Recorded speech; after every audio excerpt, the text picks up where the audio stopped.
আল্লাহ তাআলা বলেন ওয়ামা আনফাকতুম মিন শাইইন ফাহুয়া ইউখলিফুহু ওয়া হুয়া খায়রুর রাসিকিন। যে দান করে, দান করলে যে ঘাটতি হয় আল্লাহ তাআলা এই ঘাটতিটাকে রিপ্লেস করে দেয়, রিপ্লেস করে দেয়।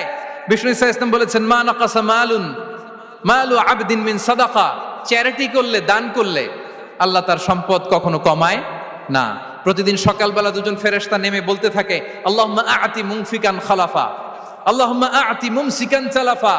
ফেরেশতা দুজন বলে আল্লাহ, যে দান করলো, দানের কারণে যে ঘাটতিটা হলো এটা তুমি মেক আপ করে দাও, এটা তোমার পক্ষ থেকে বারাকা দিয়ে রিপ্লেস করে দাও। আর যে ধরে রাখলো, কৃপণতা করলো, ওর সম্পদকে আল্লাহ তুমি ধ্বংস করে দাও। ওয়াল ইয়াদু বিল্লাহ। আমরা যেন দান করি। এরপরে বিষ্ণু ইসা ইসলাম বলেছেন বেশি বেশি হজ উমরা করলে, বেশি বেশি যদি কারো সাধ্য থাকে, ফিনান্সিয়াল ক্যাপাসিটি থাকে, বেশি বেশি হজ উমরা করলে তার রিজিকে বারাকা নেমে আসে। সব শেষে হচ্ছে দোয়া করা।